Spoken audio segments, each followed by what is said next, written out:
I worked 70-hour weeks for 5 years to build our startup. Once we got $10 million in funding, the CEO called me into his office. "We're bringing in someone with more experience," he said. As I packed my desk, he added, "Don't worry, nobody will remember your contributions anyway." 6 months later, his phone started ringing. "Don't worry, nobody will remember your contributions anyway." The words hung in the air of Logan's sleek office as I stared at the severance agreement I just signed. 5 years of 70-hour weeks reduced to a digital signature and a dismissive comment. I maintained a neutral expression even as I felt my chest tightening. "I appreciate the opportunity," I said, rising from the chair. Professional to the end. That's me, Dana Whitaker, Senior Systems Engineer or former Senior Systems Engineer as of 3 minutes ago. Logan Merritt, our charismatic CEO, didn't even look up from his laptop. His perfectly styled hair caught the San Diego sunlight streaming through the floor-to-ceiling windows that had been installed after our series of funding came through. $10 million to scale the company I'd helped build from the ground up. I walked through the open office space, past rows of engineers who had no idea I wouldn't be returning tomorrow. Some of them were working with my code right now. Code I'd written during countless all-nighters, code that formed the backbone of our entire product. The custom system architecture I designed when we were still working out of that dingy warehouse space downtown, when we couldn't afford air conditioning, and I'd keep coding even as sweat dripped down my back. "Heading out early?" called Thomas from his desk, one of the newer hires who had no idea what was happening. "Something like that," I replied with a smile that didn't reach my eyes. I packed my personal items quickly. There weren't many. A small plant, a framed photo of my sister's family, and a coffee mug. 5 years and I could fit my personal effects into a single canvas tote. I'd given everything else to this company. As I waited for the elevator, I felt a chill creep up my spine. Logan's comment about nobody remembering my contributions wasn't just mean, it was wrong. Every line of that system architecture had my fingerprints on it. The documentation was in my unique structure, designed for my own understanding with shorthand notes that only made sense to me. I had purposely never created the comprehensive guide that had been on my to-do list for 3 years, always postponed for more urgent tasks. The elevator doors opened, and I stepped inside. As they closed, I caught one last glimpse of the office that had been my second home. A thought occurred to me then. They really had no idea what they'd just done. I wasn't angry. Not yet. But I was suddenly very, very aware of my value and of the precise location of every original architecture draft, version log, and IP-related correspondence that had my name on it. I grew up in the shadow of my father's failure. He was a brilliant engineer who designed a revolutionary battery system back in the 90s. When his company went public, they pushed him out and scrubbed his name from every press release. I vowed I'd never let that happen to me. Yet here I was, 29 years old, walking away from Quantum Shift with nothing but a severance check and a non-disclosure agreement that I had carefully reviewed before signing.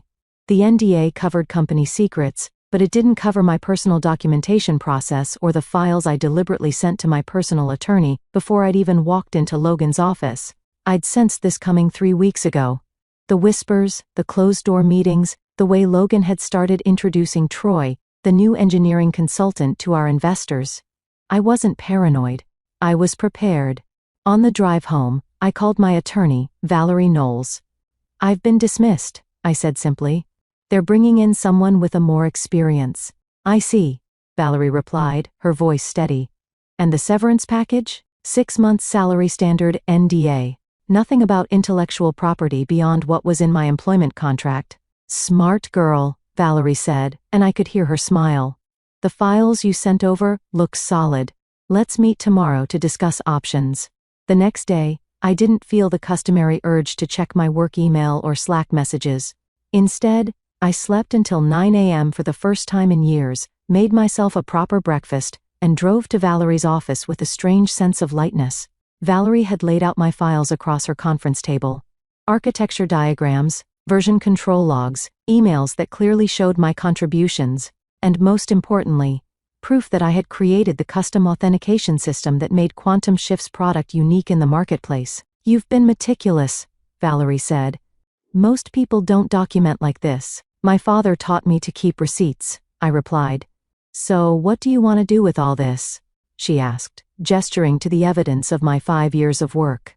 I sat down, considering my options. I wasn't vindictive by nature. I hadn't been raised to seek revenge, but I had been raised to value my own worth. Nothing yet, I decided, but I want to be ready. Valerie nodded, understanding perfectly. They'll come looking for you, companies like this always do, once they realize what they've lost. And when they do, we'll be prepared. I left Valerie's office feeling strangely at peace. For the first time in 5 years, my time was my own, and I intended to use it wisely. 3 weeks after my dismissal, I was sitting in a beachside cafe, sipping an overpriced latte and scrolling through job listings when my phone rang. The caller ID showed Joseph Bryant, Quantum Shift CTO. "Dana," he said, his voice overly friendly. "How have you been?" "Fine, Joseph," I replied, keeping my tone neutral. "What can I do for you?" "Well, the team has been working on the next release, and they had a few questions about some of your architecture decisions. I was hoping you might have time for a quick consultation." I took a slow sip of my coffee. Consultation was an interesting choice of words. "I'm not sure that would be appropriate given the circumstances of my departure," I said carefully. Joseph cleared his throat. "Look, Dana, we're willing to compensate you for your time. Logan may have been hasty in his decision." "Hasty," I repeated. "Is that what we're calling it?" There was a pause. "The documentation is a bit specialized." I almost laughed. Specialized was a polite way of saying that my personal shorthand was incomprehensible to the new team. I had documented everything, yes, but in a way that made perfect sense to me, and apparently no one else. "I'm afraid I'm quite busy at the moment," I said. "Perhaps Troy with his extensive experience can figure it out." "Dana," Joseph began, but I cut him off. "I wish you all the best, Joseph. Truly." I ended the call. My phone buzzed immediately with a text from Joseph. "We can double your consultation rate. Please reconsider." I set my phone down without replying. Let them stew for a bit. That evening, as I was making dinner, I received an email from Ethan Wilson, one of the junior engineers I had mentored. The subject line read, "You won't believe this." Ethan had always been loyal to me, grateful for the guidance I'd provided when no one else had time for him. The email was brief. "Dana, everything's falling apart here. Troy can't make sense of your authentication system. 3 clients have reported major issues after the latest deployment. Logan's blaming the engineering team, but everyone knows it's because they can't understand your architecture. Joseph is in full panic mode. Just thought you should know. Miss, having you here?" I sat down at my kitchen counter staring at the email. I hadn't expected things to unravel so quickly. Part of me felt a twinge of concern from my former colleagues. Most of them were good people caught in a bad situation, but another part of me, the part that remembered Logan's smirking dismissal, felt the first flicker of satisfaction. My phone rang again. This time, it was Valerie. "I just got a call from Quantum Shift's legal department," she said. "They want to discuss a consulting arrangement." "Already?" I was surprised at how quickly things had escalated. "Apparently they're having some technical difficulties," Valerie said, her tone deliberately understated. "What do you recommend?" I asked. "I recommend we let them sweat a bit longer," she replied. "The more desperate they get, the better position you'll be in." As I hung up, I felt a shift inside me. The realization that I now held the power in this situation. It wasn't about revenge. It was about recognition of my value. And it seemed that recognition was finally coming. By the 4th week after my dismissal, the calls became more frequent. Joseph, Troy, even Ethan with unofficial pleas for help. I maintained my distance, giving vague responses when I bothered to answer at all. While they scrambled, I was busy. I'd set up meetings with 3 competing firms, not looking for employment, but exploring the market landscape. I needed to understand my position of strength. On a bright Tuesday morning, exactly 1 month after I'd cleaned out my desk, Logan himself called. "Dana," he said, his voice straining to maintain its usual confidence. "I think we got off on the wrong foot. The board and I have been discussing your departure, and we feel there might have been a misunderstanding." "A misunderstanding," I repeated, keeping my voice flat. "About what, exactly?" "About your value to the company," Logan said, the words clearly difficult for him to utter. "We'd like to bring you back on as a consultant to help with the transition." I almost asked, "What about nobody remembering my contributions?" but decided against it. No need to reveal my hand so early. I'm not interested in consulting, I said, but I appreciate the offer. Dana, be reasonable. We're talking about a significant consulting fee. 6 figures for a few weeks of work. I'm quite busy at the moment, I replied, echoing my response to Joseph. Best of luck with everything. I hung up before he could respond and immediately called Valerie. Logan just called offering a consulting position, I told her. 6 figures. They're getting desperate, Valerie said. But we need to tread carefully. Have you been monitoring their product? I had indeed. Quantum Shift's client-facing dashboard had been experiencing significant downtime. Their Twitter support account was working overtime responding to complaints. Their stock price, which had surged after the funding announcement, had dropped 15% in the past week. It's not looking good for them, I confirmed. Perfect, Valerie said. I've been doing some digging of my own. Did you know that Logan presented your authentication system as his own creation to the investors? I felt a cold shock run through me. What? I have a contact on their board. Apparently, Logan's been taking credit for your work for years. The investors were funding his vision, not realizing that the technical backbone was entirely your creation. The revelation shouldn't have surprised me, but it did. It was one thing to dismiss me. It was another to steal credit for my work. This crossed a line I hadn't anticipated. What's our next move? I asked, my voice hardening. We wait 1 more week, Valerie advised. Let the situation deteriorate further, then we send a formal notification of retained intellectual property rights. Can we do that? I signed their employment contract. The contract covers work done within the scope of your employment, but your custom authentication system, the one that makes their product unique? You developed the initial prototype on your own time before you joined Quantum Shift. You have the dated GitHub repository to prove it. You brought it with you, refined it for their purposes, but the core IP could be argued to remain yours. I remembered those early days clearly. Coding in my apartment on weekends, developing the authentication system as a personal project before Logan ever approached me about joining Quantum Shift. I had mentioned this to Logan when I was hired, but he had dismissed it as unimportant. Now it seemed that dismissal might cost him dearly. So we have leverage, I said slowly, understanding dawning. More than leverage, Valerie replied. We have a legal claim that could freeze their entire operation if we push it. I leaned back in my chair processing this information. I had walked away from Quantum Shift feeling powerless. Now the tables had turned so completely that I almost felt sorry for them. Almost. 5 weeks after my departure, the situation at Quantum Shift reached a breaking point. Their stock had fallen another 20%, and rumors of client departures were circulating in industry forums. My phone had stopped ringing, a silence more ominous than the desperate calls had been. I was at home watching a documentary when my doorbell rang. When I opened the door, I was shocked to find Olivia Harris, the lead investor from Threshold Ventures, standing on my porch. Miss Whitaker, she said, her expression serious. I apologize for the unexpected visit, but this couldn't wait. May I come in? I hesitated, then stepped aside to let her enter. Olivia had always been cordial during investor presentations, but we'd never spoken one-on-one. I'll be direct, she said, settling onto my couch. Quantum Shift is in trouble, and I believe you know why. I've heard there are some technical challenges, I replied carefully.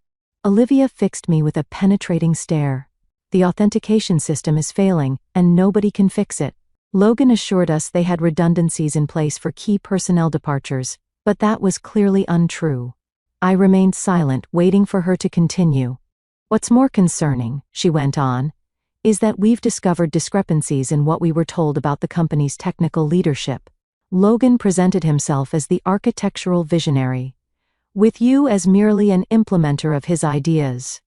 I couldn't help the bitter laugh that escaped me. Is that what he told you? It is. But our technical advisors have reviewed the situation, and it's become apparent that you were the true architect of the system. Logan misrepresented your role to secure funding. I took a deep breath.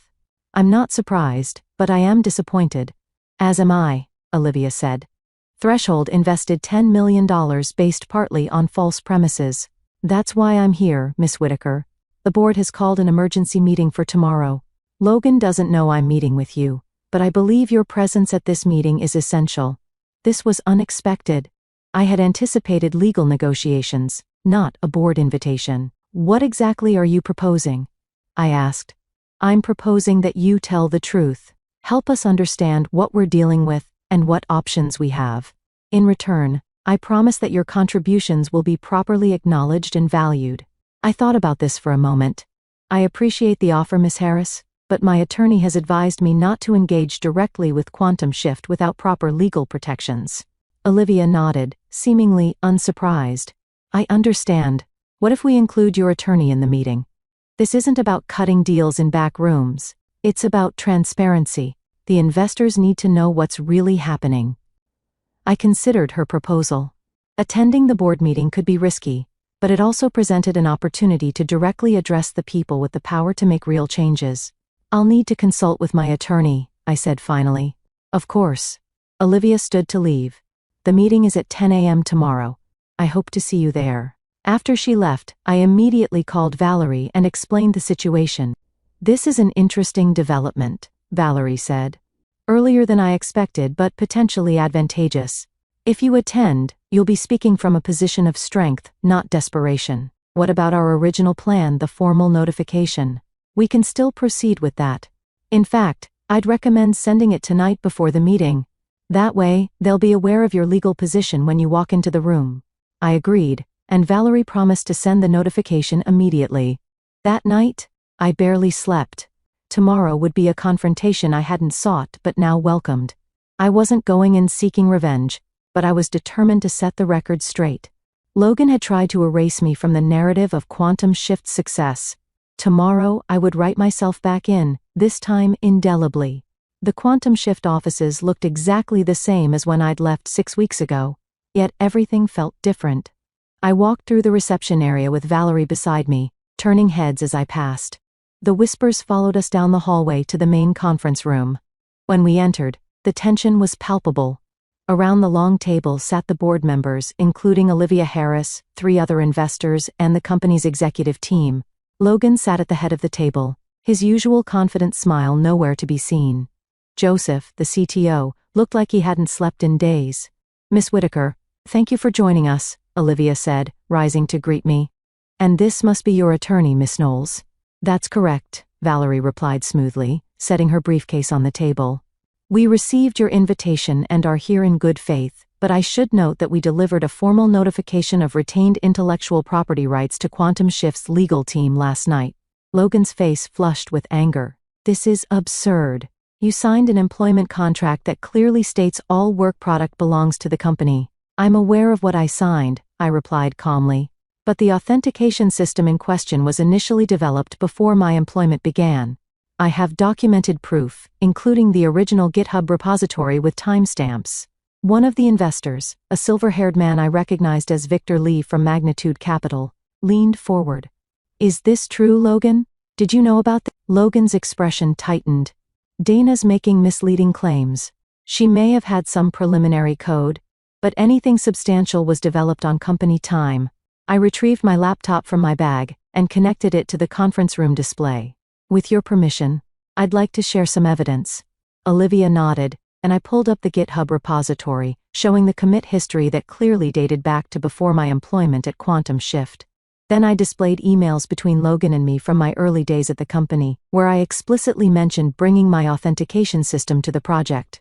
You'll note, Valerie added, that Mr. Merritt acknowledged Dana's prior work in these communications, but never formalized any transfer of intellectual property rights beyond the standard employment agreement, which does not cover pre-existing work. The room fell silent as the board members exchanged glances. Logan shifted uncomfortably in his seat. There's more, I continued, pulling up slides from investor presentations. These are materials presented to you during the series around. You'll notice that the authentication system is highlighted as a key competitive advantage, but my name is conspicuously absent from any of the credits. Victor Lee removed his glasses, rubbing his temples. Logan, you represented yourself as the technical visionary behind these systems. I supervise their development, Logan insisted. Supervision is not creation, I countered.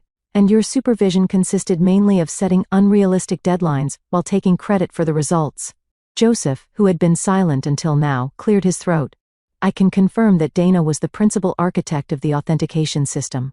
Without her, we can't maintain it properly, as the past 6 weeks have demonstrated. Logan glared at Joseph. But the damage was done. The investors were now looking at Logan with open suspicion. "What exactly are you seeking here, Miss Whitaker?" asked another board member. Valerie stepped in. "My client is not looking to destroy Quantum Shift. She believes in the product she helped build. However, she requires proper recognition of her contributions, appropriate compensation for her intellectual property, and guarantees against future misrepresentation of her work. And if these terms aren't met," Logan challenged, "then the notification stands," Valerie replied coolly. "Quantum Shift will be legally prevented from using the authentication system, effectively rendering your product non-functional." The reality of the situation seemed to dawn on everyone simultaneously. Quantum Shift's $10 million valuation, their entire business model, hung in the balance. And I, the engineer they had so easily dismissed, now held the key to their survival. The emergency board meeting continued for another 3 hours. As discussions intensified, Logan's position weakened with each revelation. The board members, initially skeptical of my claims, grew increasingly convinced as more evidence emerged. Victor Lee called for a brief recess, during which the board members convened privately. When they returned, Olivia Harris addressed the room with a newfound authority. "After careful consideration, the board has made several decisions," she announced. "First, we're initiating an immediate leadership change. Logan, we appreciate your vision in founding Quantum Shift, but it's clear that there have been serious misrepresentations under your leadership." Logan's face went pale. "You can't be serious. I built this company from nothing. With Dana's technology," Victor Lee added pointedly. "A fact you deliberately concealed from us." "Second," Olivia continued, "we're offering Dana a new position as Chief Technology Officer with appropriate equity compensation and full recognition for her past contributions." My heart raced. This was more than I had expected. "Additionally," she said, "we're proposing a licensing agreement for the authentication system, with royalties on all future revenue derived from its use." Valerie and I exchanged glances. This addressed nearly everything we had hoped for. "And finally," Olivia concluded, "we're requiring a public correction regarding the development of Quantum Shift's core technology, acknowledging Dana's role as the principal architect." Logan stood up abruptly. "This is a mistake. You're handing the company over to someone who's holding it hostage." "No, Logan," I said quietly. "I'm not holding the company hostage. I'm simply ensuring that the truth is recognized." Victor Lee nodded. "The board's decision is final, Logan. You can accept a reduced role as a strategic advisor, or you can leave entirely. The choice is yours." Logan looked around the table, searching for allies but finding none. Without another word, he stormed out of the room, the door slamming behind him. In the silence that followed, I realized that the vindication I felt wasn't about revenge. It was about justice. 3 months later, I stood on a small stage at Quantum Shift's headquarters, addressing our team and a handful of tech journalists. The company had undergone a remarkable transformation. "Today marks an important milestone," I began. "With the release of our new platform update, we're not just improving functionality, we're rebuilding on a foundation of transparency and collaborative innovation. The authentication system that had once been my solitary creation was now maintained by a team of talented engineers, all of whom received proper credit for their contributions. The documentation was comprehensive and accessible, ensuring that the company would never again be dependent on a single person's knowledge." After the announcement, Olivia approached me smiling warmly. "The investors are impressed with the turnaround. User complaints are down 87%, and we're seeing former clients return." "It's a team effort," I replied, genuinely proud of what we had accomplished. "True, but your leadership has been the catalyst. By the way, have you heard about Logan?" I shook my head. Logan had chosen to leave the company entirely, rejecting the board's offer of an advisory role. "He's trying to launch another startup," Olivia said, "but he's finding it difficult to secure funding. Word travels fast in this industry." I felt a momentary pang of sympathy. "I hope he learns from this experience." "As do I," Olivia agreed, "though some lessons come at a higher cost than others." Later that day, I received an unexpected email from Logan. It was brief. "Dana, I owe you an apology. I should have valued your contributions instead of trying to diminish them. The company is better off in your hands. Logan. I sat at my desk contemplating how to respond. In the end, I kept it simple. Logan. Thank you for the apology. I wish you success in your future endeavors. Sometimes the most valuable lessons are the most painful ones. Dana. It wasn't about forgiveness or forgetting. It was about acknowledging the truth. Something I had fought for and finally achieved.